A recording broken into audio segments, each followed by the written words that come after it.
Pay attention. What I'm about to show you was classified, top secret, just 6 hours ago.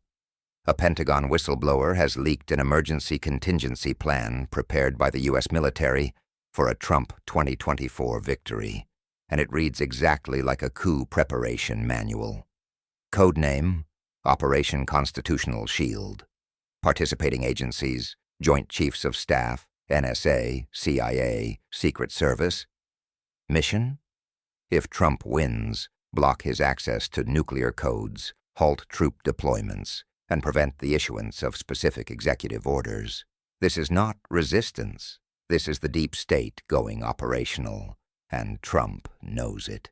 48 hours ago, Trump attempted to enter a secure military facility. Armed guards turned him away. A former president denied access by his own military. The confrontation was recorded. The audio is explosive. And what happens over the next 10 days will determine whether America still has civilian control over its military, or whether generals have already seized power from the shadows. Stay with me, because the evidence I'm about to present will shatter everything you think you know about American democracy. But first, look at this. This leaked memo was written on January 11th. Subject line, verbatim. Trump 2024, Scenario Planning, Military Intervention Protocols and Constitutional Override Mechanisms. This is not a theoretical exercise. This is active planning. And this document doesn't just exist at the Pentagon. It's on the CIA director's desk, in the FBI's Counterterrorism Division, inside the National Security Council's Crisis Management Team. 7 separate intelligence agencies reviewed and approved this plan. All reached the same conclusion. If Trump becomes president again, he could trigger a constitutional crisis, and the military must be ready. Not just ready, prepared to actively intervene, which means this: the United States military intelligence community is treating a former president as a potential internal threat, not a foreign enemy, not a terrorist organization, their own former president.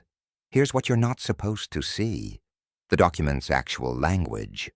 The first page states clearly, this document addresses how the military chain of command should respond in the event a duly elected civilian leader abuses constitutional authority in a manner that endangers national security. Think about that phrase, duly elected civilian leader. They never say Trump's name, but everyone knows who they're talking about, and the word choices are deliberate: abuse, endangers, chain of command response. That is coup language. The document outlines 4 scenarios. Scenario 1. Trump attempts to deploy federal troops into election districts over objections from state governments. Military response: commanders invoke the unlawful order doctrine. Troops do not move. The order is ignored. Scenario 2. Trump orders a military strike against a foreign adversary without intelligence community approval. Military response: the chairman of the Joint Chiefs contacts congressional leadership directly. The order undergoes constitutional review. Trump is denied nuclear authorization. Scenario 3.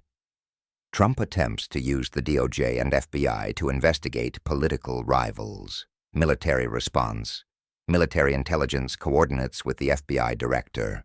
The Secret Service monitors White House communications. Trump's directives are documented as potential abuse of power. Scenario 4, and this is the terrifying one. Trump declares a national emergency, suspends habeas corpus, and imposes martial law. Military response: generals coordinate with the Vice President and Cabinet to invoke the 25th Amendment. Trump is removed. The Vice President assumes power. The military recognizes the new command authority.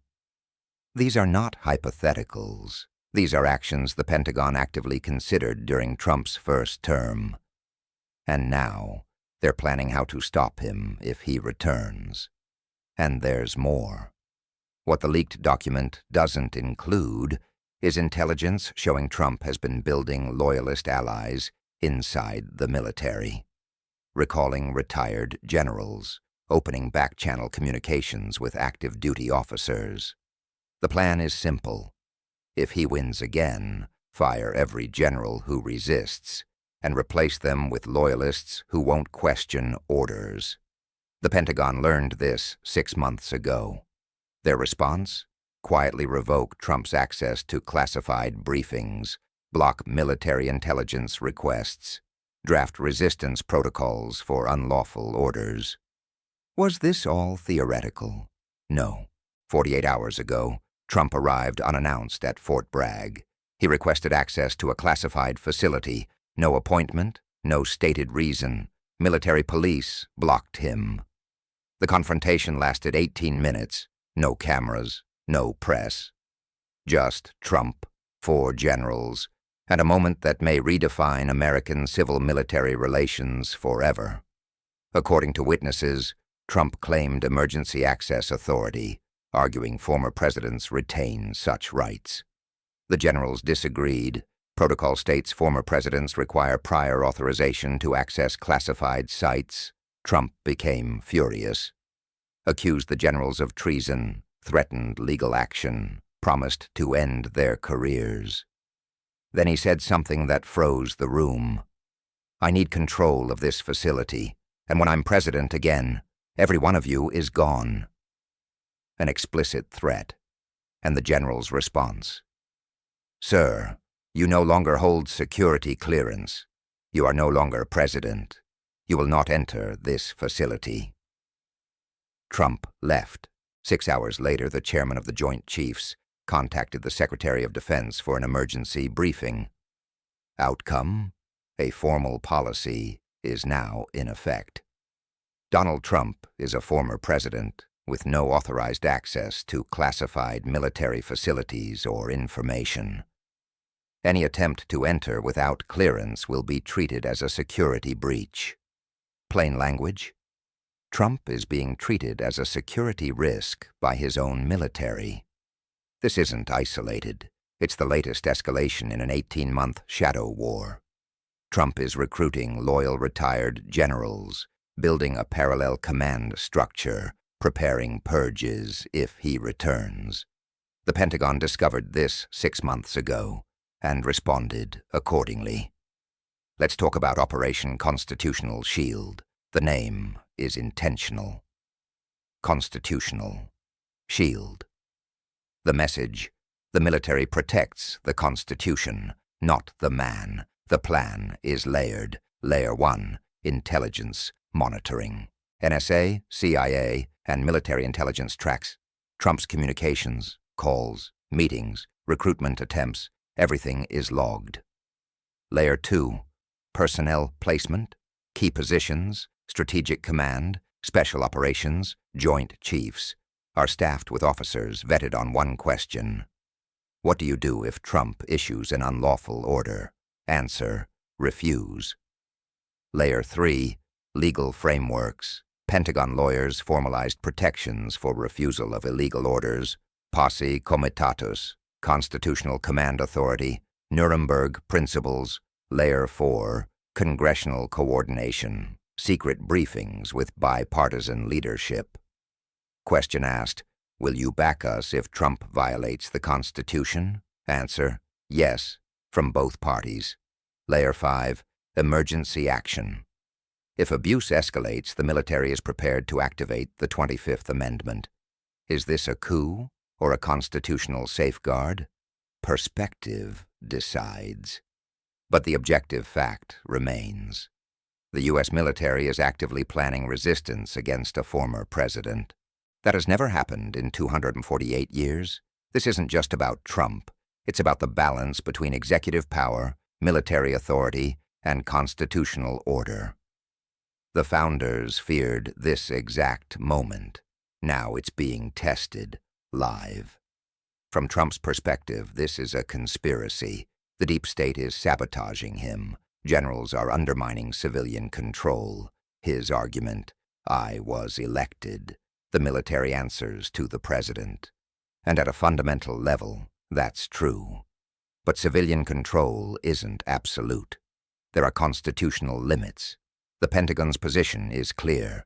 The Constitution comes before any individual, even the president.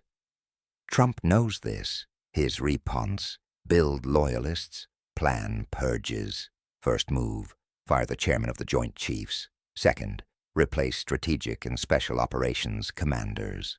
Third, purge intelligence leadership. Fourth, and most dangerous, identify and remove disloyal officers. Thousands of names already compiled. Is this lawful personnel management, or an authoritarian purge? Again, perspective. But the result is the same: a fundamentally altered military. So what happens if Trump wins and the military refuses orders? A constitutional crisis, protection, or coup. Legally unclear, practically catastrophic. NATO is alarmed. European defense ministers are holding emergency sessions. China is watching. Russia is calculating. Iran is probing. If the U.S. military is fighting its own president, it cannot deter foreign threats. Markets fear instability.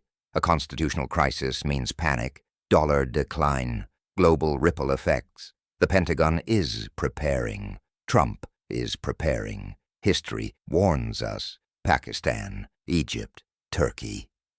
Whenever generals protect the Constitution, democracy suffers. Day 1 to 3, more leaks. Day 4-5, Trump retaliates publicly. Day 6-7, closed-door congressional briefings. Day 8-9, media explosion. Day 10, crisis point, denial, or silence. Either way, the narrative locks in. Trump has no legal path forward.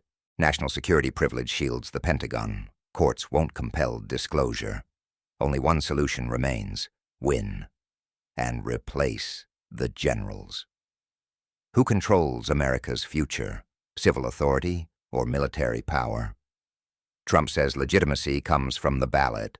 The Pentagon says legitimacy comes from the Constitution. Both claims are defensible, which is why this is so dangerous. The next 10 days may be the most perilous window in American democratic history. This is only the beginning of a political and legal earthquake. If you want to stay ahead of the sanitized mainstream narrative, subscribe now. Turn on all notifications. Leave a comment. Will Trump be convicted before the election, or delay past November? This constitutional crisis is far from over.